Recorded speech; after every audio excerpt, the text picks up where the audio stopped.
Hi everyone, today I get to drive an icon of a car, the W201 from Mercedes-Benz. This particular car has the 2.6 liter straight 6. Back in the day this produced 161 horsepower. I will give you a quick tour of the car before I start driving it. If you're only here for the point of view footage, I suggest you skip to 47 seconds. That's the moment that we start to drive the car. Really excited to share this video. The only downside is that I needed to use the ventilator to make sure that there was no fog on the windows. This resulted in some background noise in the audio. I hope I can prevent this next time. I drove the car on the 4th of January 2020 and the car has been standing outside for a while. There were some issues with moisture that leaked into the boot of the car. Enjoy the drive. Hi everyone, today a very special video. One of the cars that I've been longing to drive for, I don't know, maybe 20 years. This is a Mercedes 190, a 2.6 with a 6-cylinder engine. And we're gonna test drive the car right now. It has an automatic gearbox. So let's put it in drive. And let's take it for a spin. Apparently this car is from France, it's imported. And it has 66,000 kilometers on it, but I have no idea if that's correct. First thing that I notice is that I have to kick the gas pedal quite hard, but apparently this is normal for Mercedes from this era.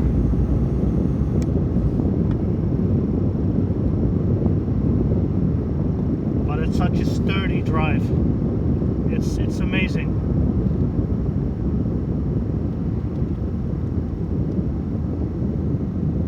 This is a 6-cylinder with 161 horsepower. 2.6 liters big in displacement. This is really old school. This car is from 1992.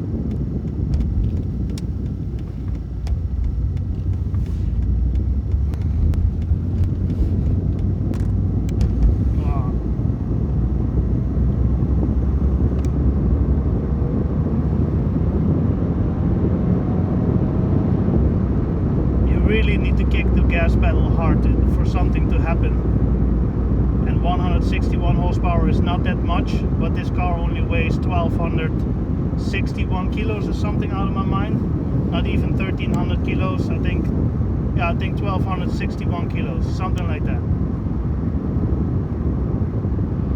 When I just picked up the car, this car was full of fog because it's been standing outside for a while, but I must say that the paint job is quite good. Is still quite good. It's an old car. It does have some issues with the trunk lid. There's water leaking into the trunk. But for the rest, I must say, if you look at the chairs and everything, it looks quite good. Now let's just drive a little bit.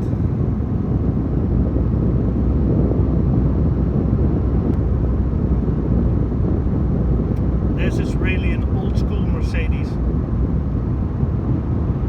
This is like bucket list stuff for me, you know. This is amazing. I would buy an old-timer. This is not according to the Dutch system. A car needs to be 40 years old to become an old-timer. But that's ridiculous. This car is already an old-timer. I mean, these cars were being, I think, 85-ish until 92. So this is actually one of the last models they produced of this 190. This is a really comfortable car actually. The only thing that you really notice is that you have to really have to kick the gas pedal for something to happen. Let's give you a little bit idea of the environment. Driving somewhere in Brabant, the Netherlands.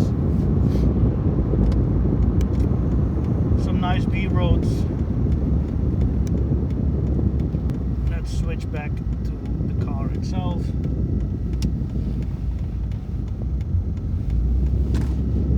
It has power steering. I will shut up to let you hear the noise.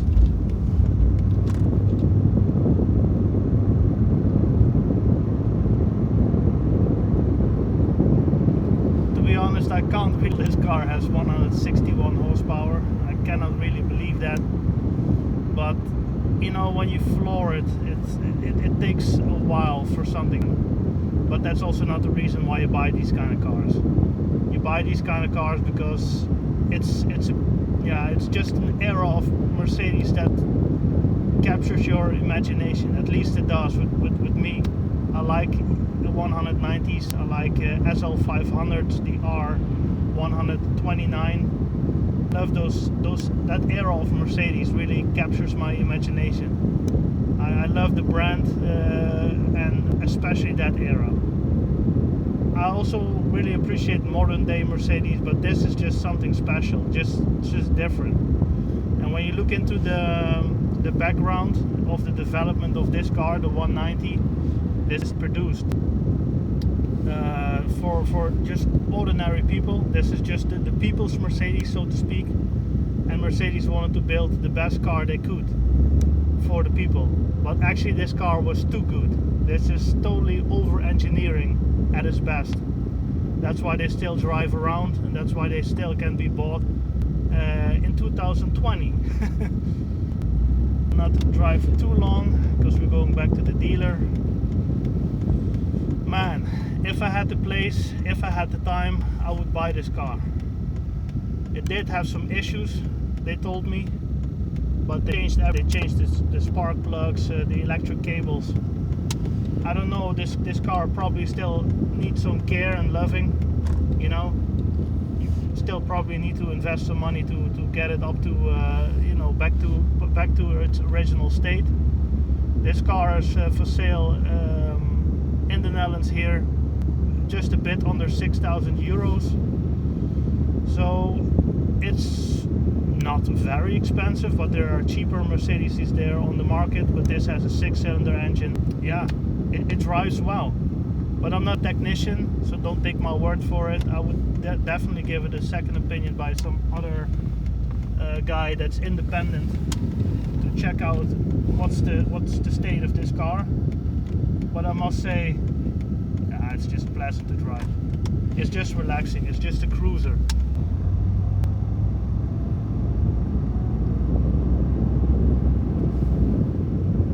Lovely. I know it has an old automatic gearbox, but yeah, it doesn't matter. The brakes doesn't squeal. Nothing out of the ordinary.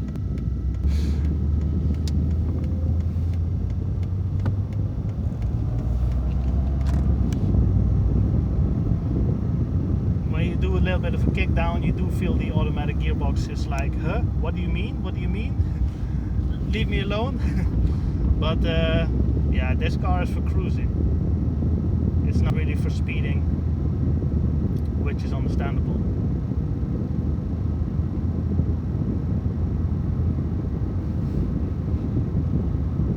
This is bucket list stuff, guys. Really, it is for me. I do have a garage, but it's used for storage. I wish I can put a car like this in it, but that's why dreams are dreams, huh? You buy yourself quite a nice car for 6,000 euros, but I can imagine you have to spend another 4 at least.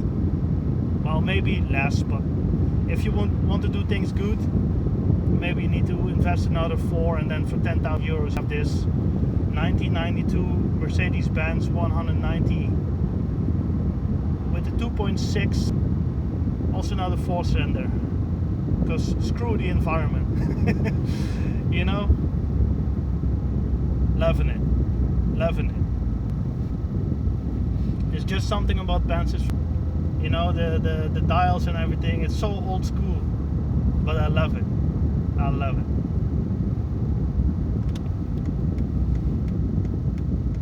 Amazing stuff.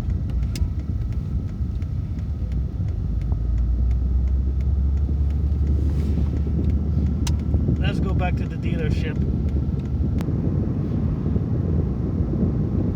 Hope you enjoyed this video, and as always, if you have any suggestions for future cars that you want me to drive and that you want to see, you just I'll make sure it happens.